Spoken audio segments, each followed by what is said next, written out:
Assalamualaikum warahmatullahi wabarakatuh. Bertemu lagi di mata kuliah psikologi. Kali ini kita akan membahas tentang kepribadian. Tapi kita tidak akan membahas macam-macam kepribadian manusia atau teori-teori pembagian kepribadian manusia dari para tokoh-tokoh psikologi. Kita tidak akan membahas itu karena terlalu lebar, dan juga saya sendiri juga tidak setuju, tidak sreg dengan pengkotak-kotaan kepribadian manusia seperti itu. Meskipun memang ada beberapa manfaatnya, artinya ketika kita bisa mengidentifikasi kepribadian manusia tertentu, kita jadi tahu cara bersikap atau bersikap kepada orang itu. Salah satu manfaatnya itu, tapi kita tidak akan membahas itu. Kalau kalian berminat ya bisa membaca di literatur yang lain. Kita akan bahas teori-teori dasarnya saja. Baik, kepribadian itu adalah cara unik individu untuk berpikir, merasakan, dan bertindak. Jadi setiap individu itu kan memiliki ciri khas masing-masing, memiliki stylenya masing-masing dalam berpikir, merasakan, atau bertindak, dan dipengaruhi oleh banyak faktor.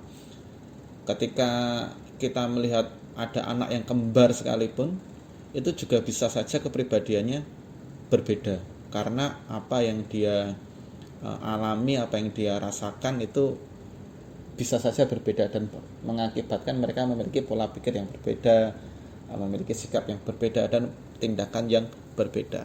Nah, banyak para tokoh itu mengkategorikan kepribadian manusia seperti ada yang sanguinis, melankolis, dan seterusnya. Ada kepribadian A, kepribadian B, ada yang membagi idealis, realistis, ada yang membagi berdasarkan golongan darah, macam-macam.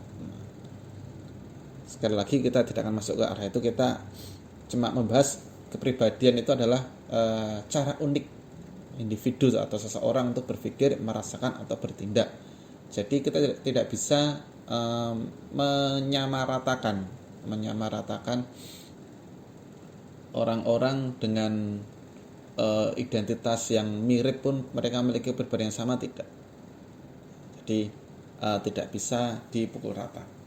Kemudian kita akan membahas salah satu teori dasar kepribadian yang menjadi landasan, bukan landasan juga, tetapi menjadi pionir, pendahulu dari kepribadian yang teori-teori kepribadian yang lain, yaitu teori kepribadiannya Sigmund Freud.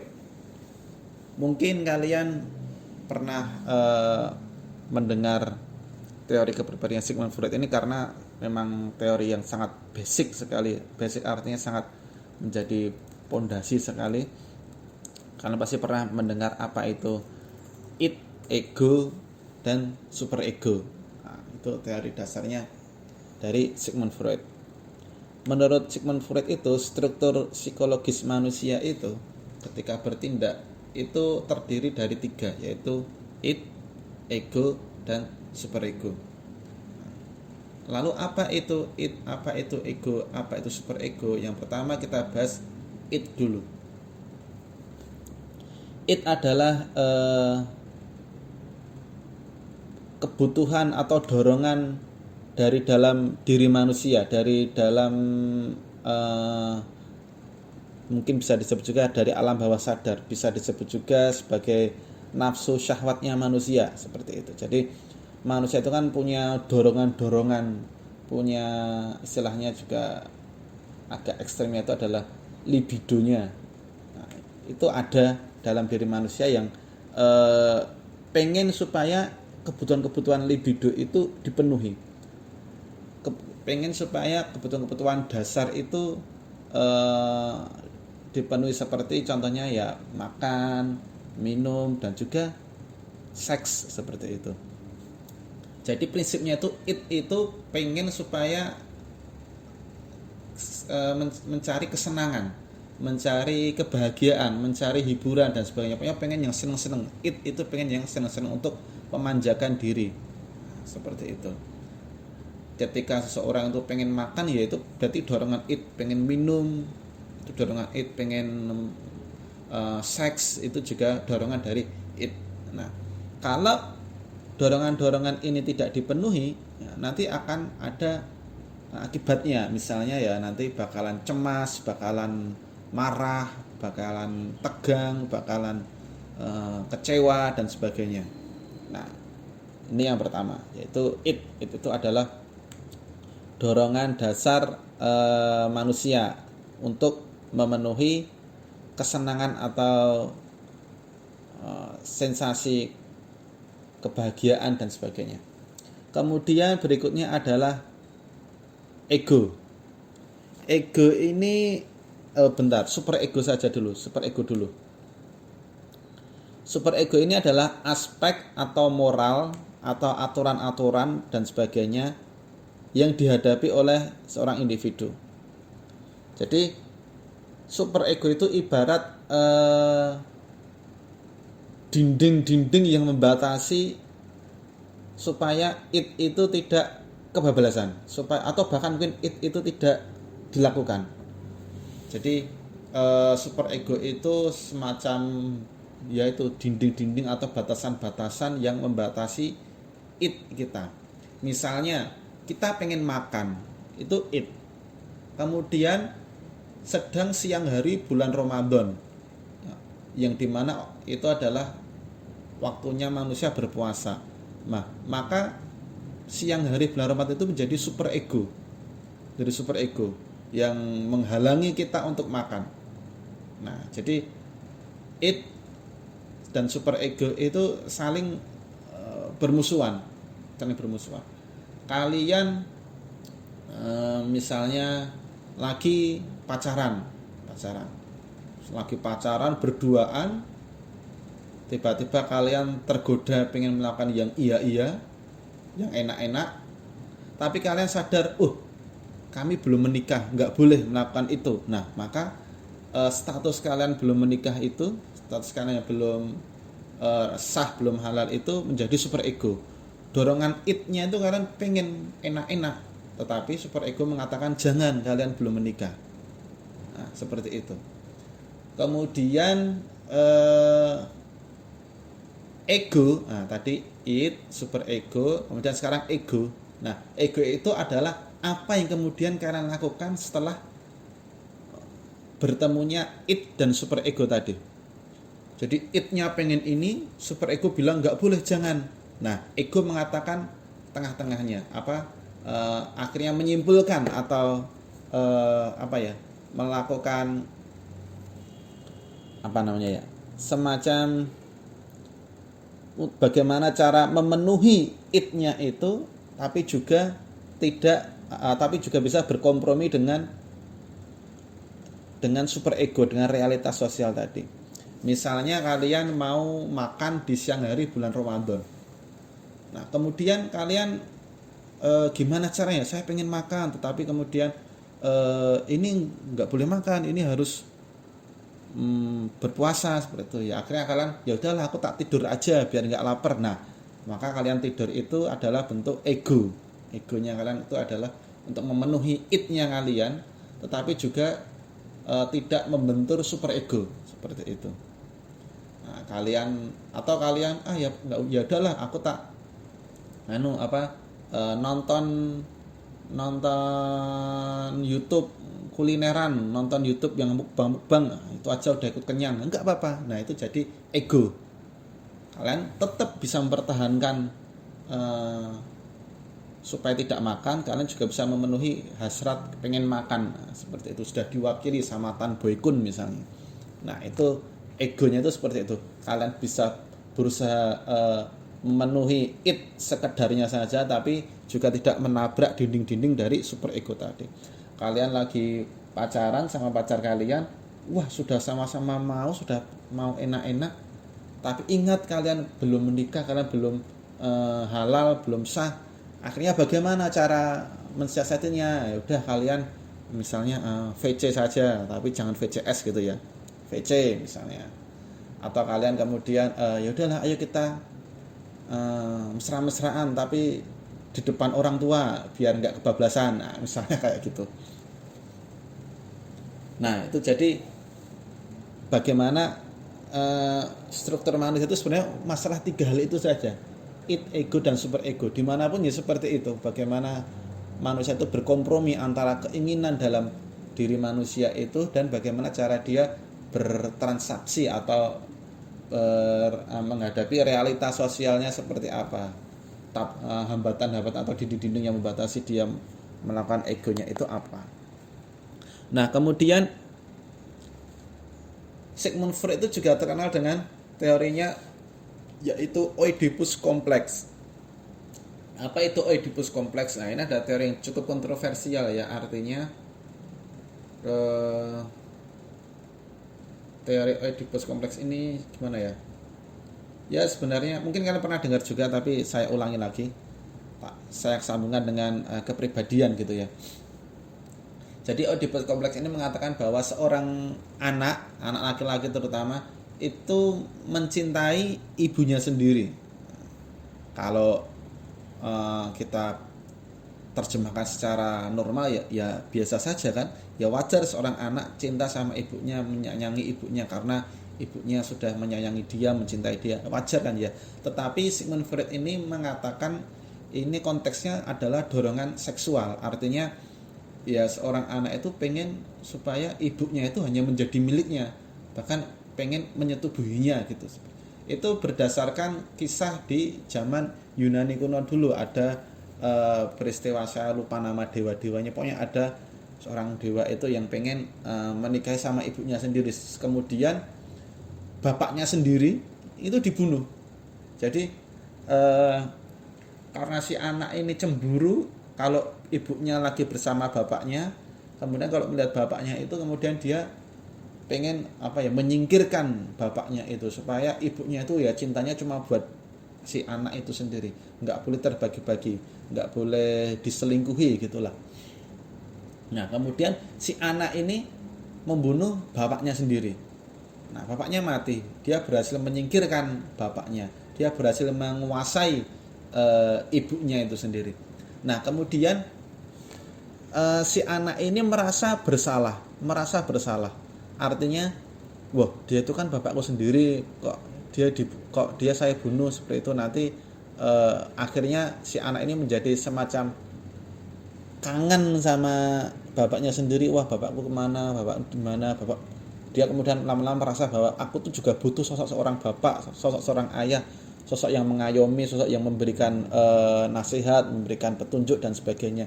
Nah akhirnya si anak ini berusaha menghidupkan kembali bapaknya, alias berhasil bukan berhasil, tapi mencoba untuk membangkitkan sosok bapaknya itu sendiri. Nah kemudian bapak yang sudah nggak ada ini ya kemudian yang awalnya tadi dibenci karena takut menguasai ibunya, kemudian justru diharapkan kehadirannya lagi.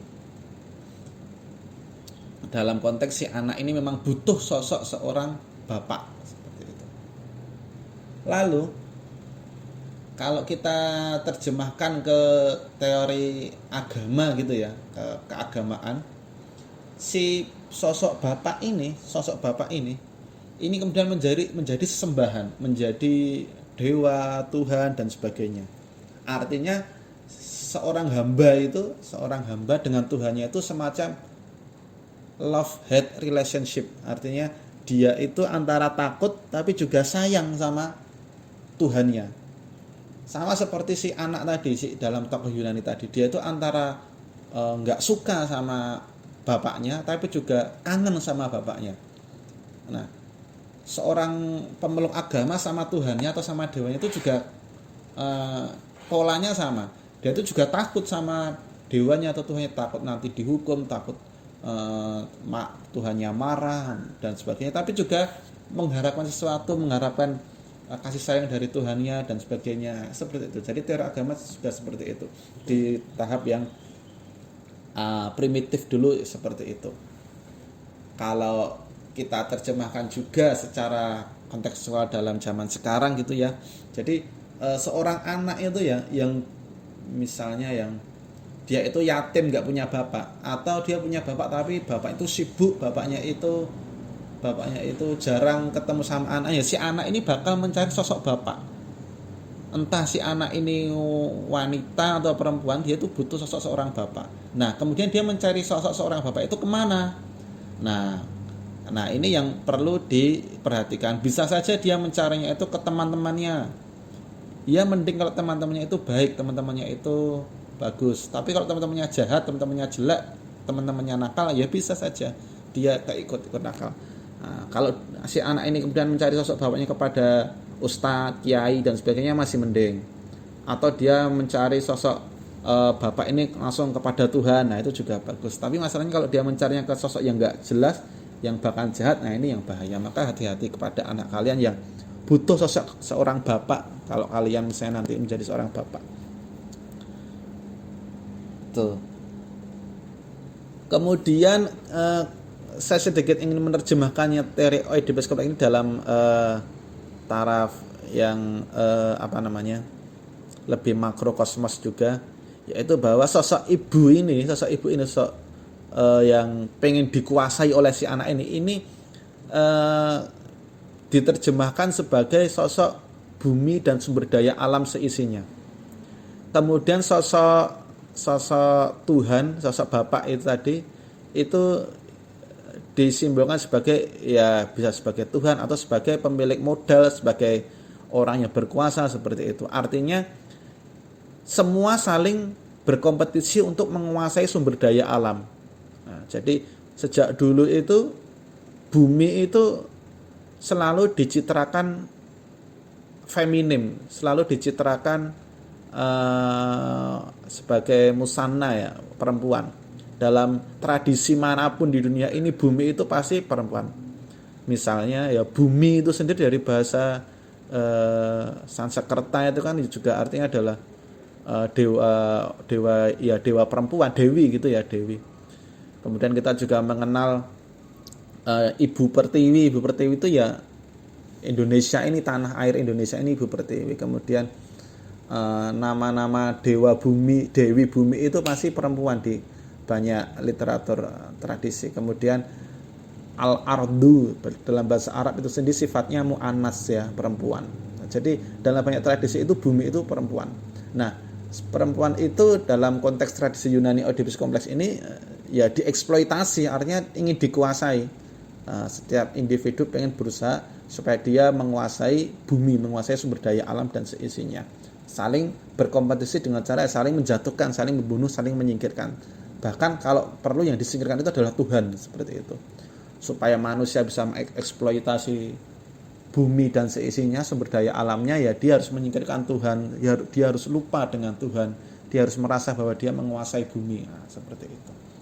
Nah, itu teori Sigmund Freud tentang id, ego, superego dan Oedipus kompleks yang bisa dipakai di banyak aspek gitu ya, bisa multifungsi seperti itu. Kemudian kita lanjut ke Albert Bandura, di mana dia itu tokoh social learning theory, teori belajar sosial gitu ya. Dia dalam teori kepribadian ini dia mencetuskan dua prinsip dasar, yaitu self efficacy dan locus of control. Self efficacy itu adalah kemampuan seseorang untuk keyakinan atau kemampuan, sama saja, kemampuan atau keyakinan seseorang bagaimana dia itu bisa menghadapi masalah. Artinya kemampuan kepercayaan individu dalam dia melakukan sesuatu, dalam dia menghandle suatu problem, dalam hal dia itu ya bertindak. Seberapa yakin sih kamu bisa melakukan itu? Nah, itu self efficacy. Semakin tinggi self efficacy-nya berarti dia semakin bisa menguasai apa yang akan dia kerjakan. Semakin rendah self efficacy-nya berarti semakin dia itu ya tidak berani atau tidak yakin bisa menyelesaikan tugasnya. Kalian diberi target, misalnya kalian harus lulus cum laude misalnya. Nah, kalau orang yang self efficacy-nya tinggi, ya dia bakal bisa menghadapi itu dengan mudah, bisa menjalankan dengan mudah. Tapi kalau orang yang self efficacy-nya rendah, ya dia susah mendapatkan itu. Nah, self efficacy itu ya dari banyak faktor, bisa dari internal dan bisa dari eksternal. Misalnya dari internal ya dia sendiri, misalnya saya yakin saya bisa karena saya merasa saya bisa mengikuti pelajaran dengan baik, saya merasa punya waktu luang untuk belajar yang cukup dan sebagainya. Itu internal. Eksternal misalnya saya merasa saya punya perangkat kuliah yang baik, laptop juga ada lancar, HP juga lancar, kemudian saya juga uang saku juga cukup dan sebagainya. Nah, itu dari eksternal. Semakin banyak faktor-faktor itu yang memenuhi self-efikasi, semakin tinggi self-efikasinya. Nah, semakin kurang, semakin rendah, ya self-efikasinya semakin rendah. Artinya kalau kalian pengen bisa menghadapi atau melakukan sesuatu tugas dengan maksimal, self-efikasinya juga harus tinggi. Nah, tapi ya itu tadi, ada internal dan eksternal. Kadang ada orang yang internalnya bagus, eksternalnya tidak, atau sebaliknya. Nah, itu juga tidak bisa menjadi patokan utama. Memang ada beberapa perangkat penelitian, bukan penelitian, ada beberapa perangkat tes atau instrumen untuk mengukur self-efikasi manusia, di mana ya di situ juga ternyata eksternal pun internal pun juga tidak banyak pengaruh. Kadang ya kepribadian manusia itu juga yang paling berpengaruh. Ada emang orangnya itu ambisius gitu ya, ambisius, yang bahkan dia minim sumber daya dari eksternal, dia juga mungkin nggak pinter-pinter amat, tapi dia rajin, dia semangat, dia juga bisa mencapai target-target yang dia inginkan. Nah, itu adalah self-efficacy. Bagaimana, seberapa yakin, seberapa percaya kamu untuk bisa menyelesaikan tugas-tugasmu. Kemudian locus of control. Locus of control ini jadi bagaimana manusia itu atau individu itu merasa bahwa apa yang terjadi dalam hidupnya itu adalah tanggung jawab dia, itu adalah kontrol dia sendiri. Nah, jadi dia, kalau dia locus of controlnya itu tinggi, maka dia tidak akan mudah menyalahkan orang lain. Dia akan merasa bertanggung jawab bahwa ini adalah tugas saya, ini adalah tanggung jawab saya, ini adalah bukan tanggung jawab orang lain, atau dia tidak akan mengatakan ini adalah kesalahan orang lain. Jadi apa yang terjadi dalam hidupnya, misalnya dia itu sedang sedih, saya kok nilainya kecil, nilainya sedikit, saya kurang belajar, saya kurang maksimal. Dia tidak akan menyatakan ini gara-gara dosennya pelit nilai, ini gara-gara temen kelompoknya nggak mau nganu. Nah, itu kalau dia masih menyalahkan orang lain, dia locus of controlnya itu rendah. Tapi kalau dia merasa itu tanggung jawab pribadinya dia sendiri, berarti dia locus of controlnya tinggi. Nah, dalam agama sebenarnya locus of control ini juga menarik ya, karena memang dalam agama-agama itu kan ada banyak pendekatan. Misalnya dalam Islam sendiri ada teori tentang Qadariyah dan Jabariyah ya. Jabariyah itu mengatakan apa yang terjadi dalam dunia ini sudah kehendaknya Gusti Allah. Tapi kalau Qadariyah mengatakan ya apa yang terjadi dalam dunia ini ya adalah manusia sendiri, akibat perilaku manusia sendiri. Nah, seperti itu. Nah, jadi locus of control ini bagaimana kita itu sebenarnya prinsipnya adalah tidak menyalahkan orang lain, bahkan mungkin juga tidak menyalahkan Gusti Allah, ya sudah. Jadi tidak memaknai locus of control ini sebagai mutlak qadariyah, ya tidak, tapi prinsipnya itu tadi, bahwa kita tidak bisa menyalahkan Gusti Allah. Nah, kalau kita menyalahkan Gusti Allah ya nanti bakal Jabariyah, karena ini kan sudah takdirnya Allah, ini kan sudah, itu juga nggak baik. Nanti kalau ada orang mencuri ditanya kenapa kamu mencuri, ini adalah takdirnya Gusti Allah, nah kacau nanti dunianya. Nah, jadi tidak menyalahkan orang lain, tapi bagaimana locus of control ini membuat kita bertanggung jawab terhadap apa yang terjadi dalam diri kita sendiri. Nah, mungkin segitu saja, semoga bermanfaat. Assalamualaikum warahmatullahi wabarakatuh.